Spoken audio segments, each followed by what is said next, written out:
എല്ലാവർക്കും പുതിയൊരു വീഡിയോയിലോട്ട് സ്വാഗതം. നമ്മളിന്ന് പോകുന്നത് കോയമ്പത്തൂരിലോട്ടാണ്. സാധാരണ എല്ലാവരും ഹൈവേ വഴിയാണ് കോയമ്പത്തൂർ പോവാറ്. പക്ഷെ ഞങ്ങളിന്ന് കോയമ്പത്തൂർ പോകുന്നത് ചമ്മണാമ്പതി പറഞ്ഞ ഒരു ഗ്രാമത്തിലൂടെയാണ്. അവിടുത്തെ കാഴ്ചകളെല്ലാം കണ്ട് ഈ തെങ്ങിൻ തോപ്പിലൂടെയുള്ള യാത്ര അടിപൊളിയാണ്. അതുപോലെ തന്നെ അത്രയ്ക്ക് കുളിർമയുള്ള ഒരു യാത്ര തന്നെയാണ്.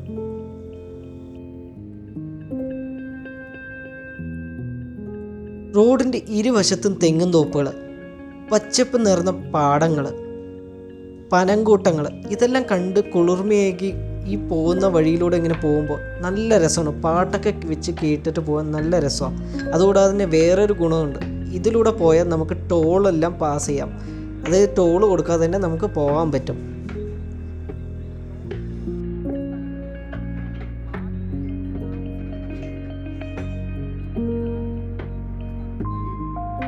ഈ വഴിയിലൂടെ കുറച്ചുകൂടി ചെന്ന് കഴിഞ്ഞാൽ നമ്മൾ കോയമ്പത്തൂർക്കുള്ള ബൈപ്പാസിലോട്ട് കയറും. അങ്ങനെ ഹൈവേയിലോട്ട് കയറുന്ന ഒരു ബൈപ്പാസാണ് ഈ പോയിക്കൊണ്ടിരിക്കുന്നത്.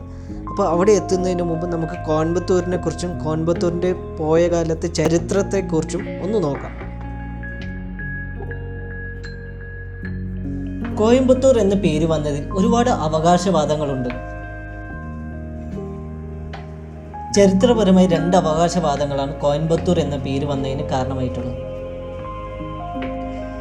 ഒരു കാലത്ത് ഈ സ്ഥലത്തിന് പേര് കോവൻ പുത്തൂരാണെന്നും, അതായത് കോവൻ്റെ പുതിയ നാട് എന്നായിരുന്നു കോവൻ പുത്തൂർ എന്ന പേര് വരാൻ കാരണം. കോവൻ എന്ന് പറയുന്നത് ഇവിടുത്തെ ഒരു തലവൻ ഉണ്ടായിരുന്നു. അങ്ങനെ കോയൻ്റെ പുതിയ നാട് കോയമ്പത്തൂർ എന്നറിയപ്പെട്ടു.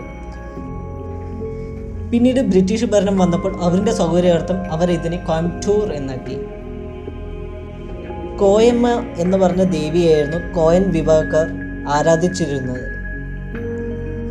കോനിയമ്മ എന്നുകൂടി അറിയപ്പെടുന്ന കോയമ്മയെ പിന്നീട് കുറേ കാലങ്ങൾക്ക് ശേഷം കോവൈ അമ്മ എന്നുകൂടി വിളിച്ചു തുടങ്ങി ആളുകൾ. അതുകൊണ്ട് തന്നെ കോവൈ അമ്മയുടെ പുതിയ നാടായതുകൊണ്ട് കോവൈ പുത്തൂർ എന്നും പേര് വന്നുകൂടി ഒരു വിഭാഗക്കാർ അവകാശപ്പെടുന്നുണ്ട്. സംഘകാലത്ത് 1 മുതൽ 4-ാം നൂറ്റാണ്ട് വരെ ഇവിടം ഭരിച്ചിരുന്നത് ചേര വിഭാഗമായിരുന്നു. മൗര്യ സാമ്രാജ്യത്തിൻ്റെ ആക്രമണകാലത്ത് വടക്കുനിന്നും കുടിയേറ്റം നടത്തിയ കോശർ എന്ന ഒരു ജനവിഭാഗം ആദ്യം തുളുനാട്ടിൽ പിന്നീട് കോയമ്പത്തൂരും താമസമാക്കിയിട്ടുണ്ടായിരുന്നു. അവർ ചേരന്മാരോട് കൂറുള്ളവരും സത്യസന്ധരും ധീരരുമായിരുന്നു. അങ്ങനെ കോശർ താമസമാക്കിയ ആ സ്ഥലം കോശമ്പുത്തൂർ എന്നും പിന്നീട് അത് കോയമ്പത്തൂർ എന്ന പേരിൽ അറിയപ്പെട്ടു തുടങ്ങിയെന്നാണ് ചില ചരിത്രകാരന്മാർ പറയുന്നത്. കൊങ്ങരുടെ നാട് എന്നറിയപ്പെടുന്ന കൊങ്ങുനാട് ആയിരുന്നു കോയമ്പത്തൂരിൻ്റെ ഒരു കാലത്ത് പേര്. അതുകൊണ്ട് തന്നെ ആ പേരിൽ നിന്നും ഉണ്ടായതാണ് കോയമ്പത്തൂർ എന്നും ഒരു വിഭാഗം ആളുകൾ പറയുന്നുണ്ട്. അങ്ങനെ ഒരുപാട് പേരുകളുള്ള ഒരു നാടാണ് കോയമ്പത്തൂർ.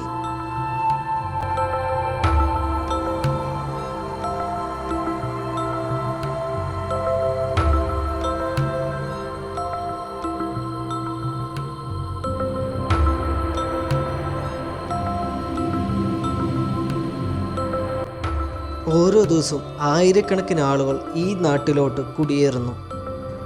ലക്ഷക്കണക്കിന് ആളുകൾ ഇവിടെ താൽക്കാലികമായി തുടരുന്നു. ഓരോ നിമിഷവും ഓരോ ദിവസവും ഈ നാട് വികസിച്ചു കൊണ്ടിരിക്കുന്നു. അങ്ങനെ ആലോചിക്കുന്ന എല്ലാ കാര്യത്തിലും നമ്മളെ അത്ഭുതപ്പെടുത്തുന്ന ഒരു നഗരമാണ് നമ്മുടെ സ്വന്തം കോയമ്പത്തൂർ.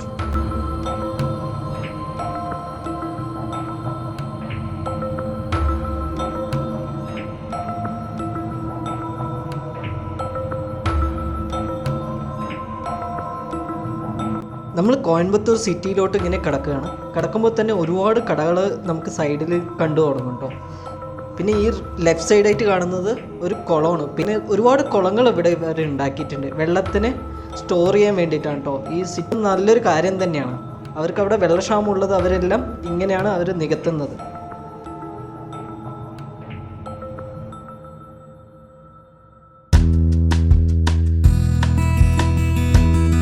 ഈ കാണുന്നതാണ് കോയമ്പത്തൂരിലെ തമിഴ്നാട് സ്റ്റേറ്റ് റോഡ് ട്രാൻസ്പോർട്ട് കോർപ്പറേഷൻ്റെ ഓഫീസും കെട്ടിടവും എല്ലാം ഉള്ളത്. ഇവിടെ തന്നെയാണ് എല്ലാ ബസ്സുകളും വന്ന് തിരിക്കുന്നതും പോകുന്നതും കേട്ടോ.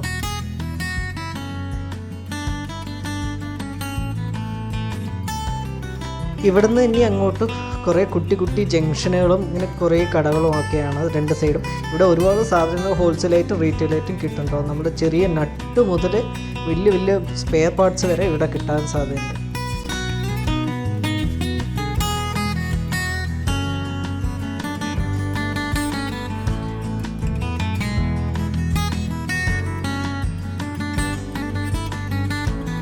ഇതാണ് നഞ്ചപ്പാറ റോഡ് മാർക്കറ്റ്. ഇവിടെ എല്ലാ തരത്തിലുള്ള ഓട്ടോമൊബൈൽ പാർട്സും മോട്ടോർ പാർട്ടുകളെല്ലാം ഇവിടെ കിട്ടും. അതുകൂടാതെ തന്നെ ഏറ്റവും കൂടുതൽ മോട്ടോർ പമ്പ് സെറ്റുകൾ ഇവിടെ സെറ്റ് ചെയ്തിട്ട് കൊടുത്തയക്കുകയാണ് പതിവുള്ളത്. ഏറ്റവും കൂടുതൽ കയറ്റുമതി ചെയ്യുന്നതും ഇവിടെ നിന്നാണ് കേട്ടോ.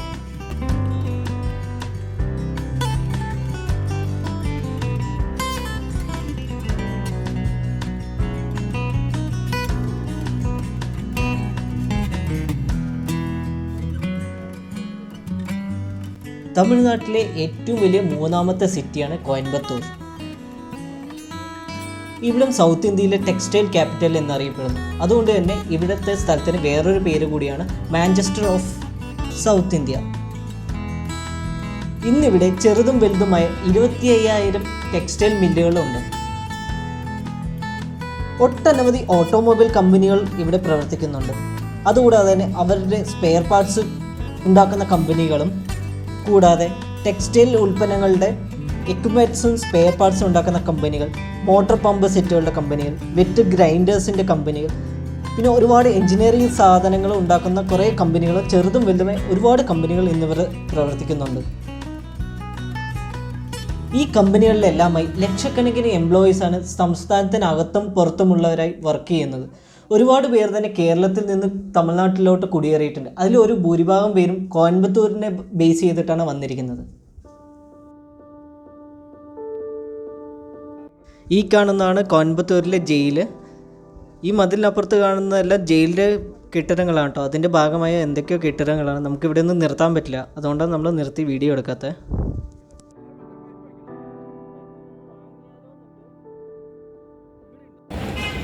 ഇവിടെയൊക്കെ വഴിയുടെ രണ്ട് സൈഡും ഒരുപാട് കടകളാണ് കേട്ടോ. എല്ലാം ടൂൾസും മെഷീനറീസും എല്ലാം കിട്ടുന്ന കടകളാണ്. അപ്പോൾ വെറുതെ ഒന്ന് കയറി നമുക്കെല്ലാം നോക്കാം. ഇതെല്ലാം ജാക്കിയുടെയൊക്കെ കടകളാണ്. പിന്നെ അതുകൂടാതെ ഒരു കോംപ്ലക്സ് ആണ്.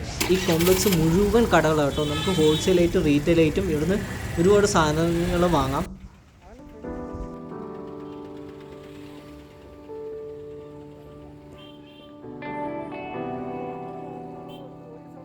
ഭയങ്കര ക്രൗഡഡായ ഒരു സിറ്റി ആയതുകൊണ്ട് തന്നെ നമ്മൾ കാറിലൊക്കെ വരികയാണെങ്കിൽ ഒരിടത്തും പാർക്കിംഗ് കിട്ടില്ല കേട്ടോ. നമ്മളിങ്ങനെ ഓടിക്കൊണ്ടേയിരിക്കണം. ബൈക്കാണെങ്കിൽ നമുക്ക് ഏതെങ്കിലും കടയുടെ മുന്നിലെങ്കിലും വെച്ചിട്ട് നമുക്കിങ്ങനെ നടന്ന് കാണാമായിരുന്നു. അപ്പോൾ നമ്മൾ ഈ കോയമ്പത്തൂരിൻ്റെ മൊത്തം കാഴ്ചകൾ ഇങ്ങനെ കാറിലിരുന്ന് കാണാനേ ഇപ്പോൾ വഴിയുള്ളൂ. നമ്മൾ ഈ റൈറ്റ് സൈഡ് കാണുന്നതാണ് കോയമ്പത്തൂരിലെ ഏറ്റവും വലിയ ഗ്രൗണ്ട് കേട്ടോ. ഇവിടെയാണ് വലിയ വലിയ കളികളും ടൂർണമെൻ്റ് എല്ലാം നടക്കുന്നത്. ഇതിന് ചുറ്റും കടകളാണ് കേട്ടോ. കുറേ കാറുകളും വണ്ടികളും എല്ലാം പാർക്ക് ചെയ്തിട്ടിട്ടുണ്ട് ഇവിടെ. ഇതിൻ്റെ എൻട്രൻസ് വന്നിട്ട് കുറച്ച് മുന്നിലായിട്ടാണ്. നമുക്ക് കാണാൻ പറ്റുന്നുണ്ടോ പോകുമ്പോൾ?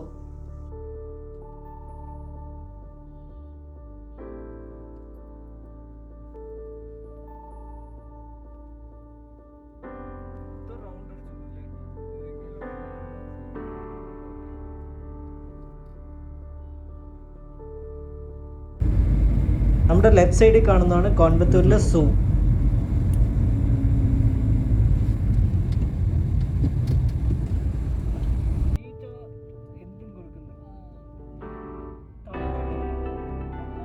ആ മുന്നിൽ കാണുന്നതാണ് VOC ഗ്രൗണ്ട് കേട്ടോ. VOC പാർക്ക് എന്നും അറിയപ്പെടും. ഇവിടെയാണ് ഒരുപാട് പാർട്ടി പരിപാടികളെല്ലാം നടത്തി വരുന്നത്. എക്സിബിഷൻ അങ്ങനെയുള്ള വലിയ വലിയ കാര്യങ്ങളെല്ലാം പരിപാടികളെല്ലാം ഇവിടെ ഈ ഗ്രൗണ്ടിൽ വെച്ചിട്ടാണ് നടത്തുന്നത്.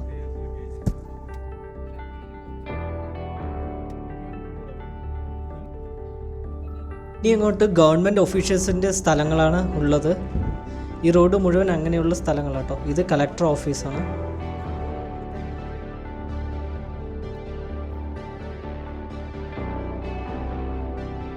ഈ കാണുന്നതാണ് പണ്ടത്തെ റെയിൽവേ ഓഫീസ്. ഇന്നും ഇവിടെ പ്രവർത്തിപ്പിക്കുന്നുണ്ട്. അതുകൂടാതെ തന്നെ റെയിൽവേ സ്റ്റേഷൻ കൂടിയാണ് കേട്ടോ.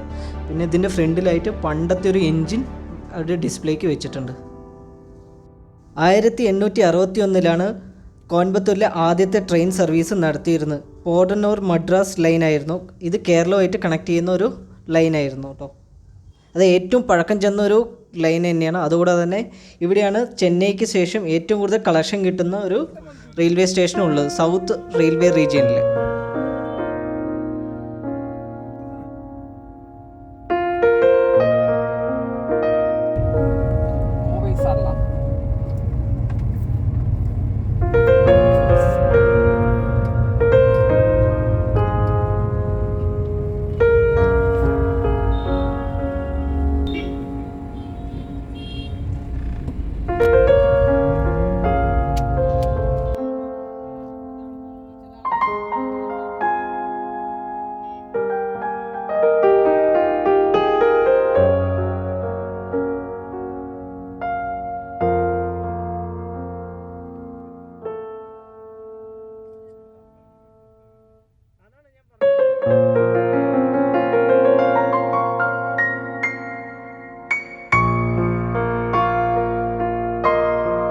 ഇതാണ് ഉക്കടം ബസ് സ്റ്റാൻഡ്.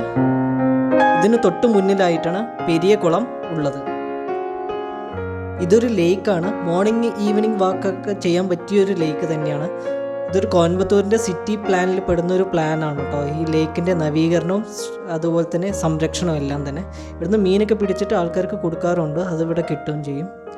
തൊട്ടിപ്പുറത്ത് കാണുന്നതാണ് ഉക്കടം മാർക്കറ്റ്. ഇവിടെ പൊളി മാർക്കറ്റും ഉണ്ട്. പഴയ സാധനങ്ങളെല്ലാം കിട്ടും. അതുകൊണ്ട് പുതിയതും എല്ലാം കൊടുക്കുന്ന ഒരു സ്ഥലം തന്നെയാണ് ഉക്കടം മാർക്കറ്റ്.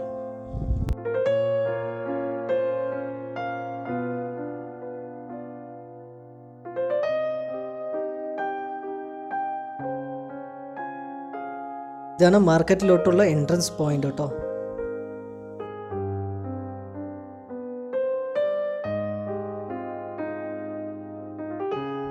നമ്മൾ പുറകിലായിട്ട് ഒരു കിടിലൻ വില്ലേജ് ജീപ്പ് വരുന്നുണ്ട് കേട്ടോ. പഴയ മോഡൽ ജീപ്പാണ്. നല്ല രസമുണ്ട് കാണാൻ.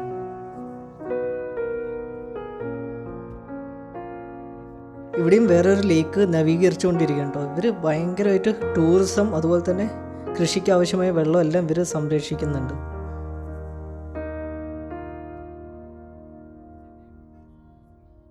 നമ്മളങ്ങനെ കോയമ്പത്തൂരിലെ ഫേമസ് ആയ സ്വീറ്റ് ഷോപ്പിൽ എത്തിയിരിക്കുകയാണ്. ശ്രീകൃഷ്ണ സ്വീറ്റ്സ് എന്നാണ് പേര്. ഭയങ്കര ഫേമസ് ആണ് കേട്ടോ. ഇവിടെ ഒരുപാട് വെറൈറ്റീസ് ആയിട്ടുള്ള സ്വീറ്റുകളുണ്ട്. എല്ലാം പ്യുവറായിട്ടുള്ള സാധനങ്ങൾ കൊണ്ടാണ് ഉണ്ടാക്കിയിരിക്കുന്നത്. 100% നമുക്ക് വിശ്വസിച്ച് വാങ്ങാവുന്ന സ്വീറ്റ്സ് ഇവിടെ കിട്ടും കേട്ടോ. അതുകൂടാതെ തന്നെ എക്സ്പോർട്ടിംഗ് ഉണ്ട്. നമ്മൾ ഓൺലൈനിൽ ബുക്ക് ചെയ്യാൻ പറ്റും എന്നൊക്കെയാണ് ഇവിടെ പറഞ്ഞത്. പിന്നെ അതുകൂടാതെ തന്നെ ഒരുപാട് സ്വീറ്റുകൾ എല്ലാം കൂടി ചേർന്നിട്ട് ഒരു ബോക്സിലാക്കി ഇടും. ചിലപ്പോൾ നമുക്ക് വന്നു കഴിഞ്ഞാൽ എല്ലാം തിന്നാൻ തോന്നും. പക്ഷെ നമ്മുടെ കയ്യിൽ അതിനനുസരിച്ച് പൈസ ഉണ്ടാവില്ല. അപ്പോൾ അതിന് വേണ്ടിയിട്ടാണ് എല്ലാം കൂടിയുള്ള കുറേ സ്വീറ്റുകളുള്ള ഒരു ബോക്സ് കൊടുക്കുന്നുണ്ട്. അതും വേണമെങ്കിൽ വാങ്ങാം. ഇല്ലെങ്കിൽ നമുക്ക് സെപ്പറേറ്റ് ആയിട്ട് ആവശ്യമുള്ള മാത്രം വാങ്ങാം കേട്ടോ.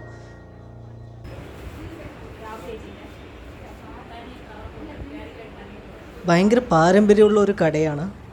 അതുകൊണ്ട് തന്നെ അവർ പഴയ ബിൽഡിങ്ങിനെ അതേപടി നിലനിർത്തിയിരിക്കുകയാണ്. അതുകൊണ്ട് തന്നെ ഒരു ചെറിയൊരു ബിൽഡിംഗ് ആയിട്ട് തോന്നുമെങ്കിലും ഒരുപാട് ബിസിനസ്സുള്ളൊരു കട തന്നെയാണ്.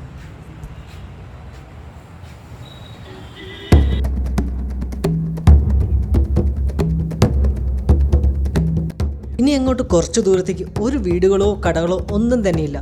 ചുറ്റും കാടാണെന്ന് തോന്നിക്കെങ്കിലും ശരിക്കും കാടല്ല. കാടിൻ്റെ ഒരു പ്രദേശം മൊത്തം ACC സിമെൻസിൻ്റെ ഫാക്ടറി പ്രവർത്തിക്കുകയാണ്. ദൂരെയായിട്ട് കോറികൾ ഒരുപാട് കാണാം.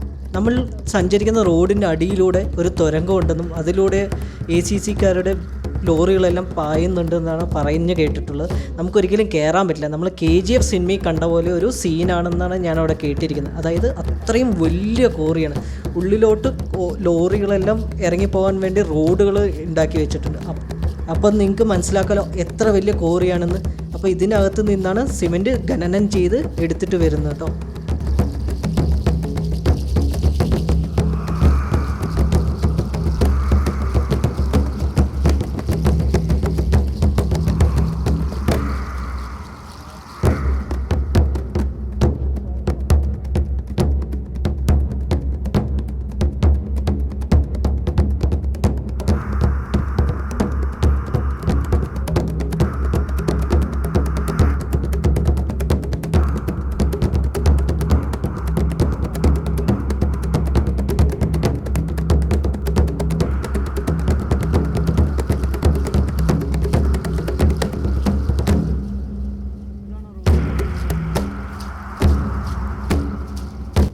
ഇത് ACC ഫാക്ടറിയുടെ എത്രയോ ഗേറ്റുകളിൽ ഒരു ഗേറ്റാണ് കേട്ടോ.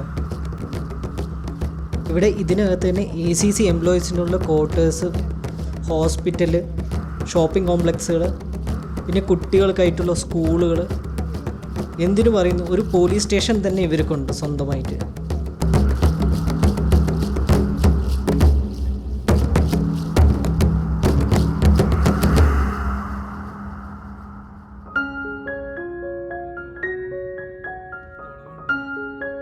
ഇതൊരു മിലിറ്ററി ക്യാമ്പസാണ്. മുന്നിൽ കണ്ടില്ലേ ഒരു ടാങ്ക് വെച്ചിട്ടുണ്ട്. ഇവിടെ എല്ലാം അവരുടെ ക്യാമ്പസാണ്. ട്രെയിനിങ് സെൻറ്ററോ അങ്ങനെ എന്തോ ആണ് കേട്ടോ. ഇതിന് തൊട്ട് മുന്നിലായിട്ട് ഒരു കുന്നുണ്ട്. ആ കുന്നിന് ഭയങ്കര പ്രത്യേകതയാണ്. അവിടെ പാറയ്ക്ക് മുകളിലായിട്ട് ഇനി തിട്ടുകൾ കെട്ടിയിട്ട് അതിൽ മരം വെച്ച് പിടിപ്പിച്ചിരിക്കുകയാണ്, മരം വളരാനായിട്ട്. ഇതൊരു പെട്ടിക്കട ബൈക്ക് എന്ന് പറയാം. ഒരു പെട്ടിക്കടയിൽ ഉണ്ടാകുന്ന എല്ലാ സാധനങ്ങളും ഉണ്ട്. അത്യാവശ്യം പിള്ളേർക്ക് വേണ്ട എല്ലാ ചോക്ലേറ്റും സ്വീറ്റ്സും എല്ലാം ഉണ്ട്. നമ്മൾ കോയമ്പത്തൂർ സിറ്റിയിൽ നിന്ന് പാലക്കാടിലോട്ട് വന്നുകൊണ്ടിരിക്കുമ്പോൾ സൈഡിലായിട്ട് ഈ ഒരു കട കാണാം. എല്ലാ തരത്തിലുള്ള ഫ്രൂട്ട്സും വെജിറ്റബിൾസും എല്ലാം ഇവിടെ കിട്ടും. എല്ലാം നല്ല ഫ്രഷ് ആയിട്ടുള്ള ഐറ്റംസാണ്. ഓഫ് സീസണിൽ കിട്ടുന്ന ഫ്രൂട്ട്സും വെജിറ്റബിൾസും എല്ലാം ഇവിടെ കിട്ടുന്നുണ്ട്. ഞാൻ അതെങ്ങനെയാണെന്ന് ചോദിച്ചപ്പോൾ അവർ പറഞ്ഞത് ഇതെല്ലാം ഹോർമോണും മരുന്നെല്ലാം അടിച്ചിട്ട് ഉണ്ടാക്കിയതാണ്. അതുകൊണ്ട് തന്നെ അവർക്ക് കേടുപാടുകൾ അങ്ങനെയൊന്നും ഇല്ല എന്നാണ് പറയുന്നത്. ഒക്കെ ഇവിടെ മരുന്നടിക്കാതെ കിട്ടുന്ന ഈ പനം കൂമ്പാട്ടോ, ഇത് പനം മുളച്ചുണ്ടാകുന്ന കൂമ്പാണ്. എന്ത് തന്നെയാണെങ്കിലും ഇതെല്ലാം ഉപയോഗിക്കുമ്പോൾ നന്നായി ഒന്ന് ക്ലീൻ ചെയ്തിട്ട് ഉപയോഗിക്കണം. അത്യാവശ്യം നോർമലായിട്ടുള്ള പ്രൈസിൽ തന്നെയാണ് എല്ലാ സാധനവും കൊടുക്കുന്നത്. അതുകൊണ്ട് തന്നെ ഇവിടെ ഒരുപാട് പേര് നിർത്തി വാങ്ങുന്നുണ്ട്. അങ്ങനെ തന്നെയാണ് കേട്ടോ ഞങ്ങൾ നിർത്തി വാങ്ങിച്ചേ.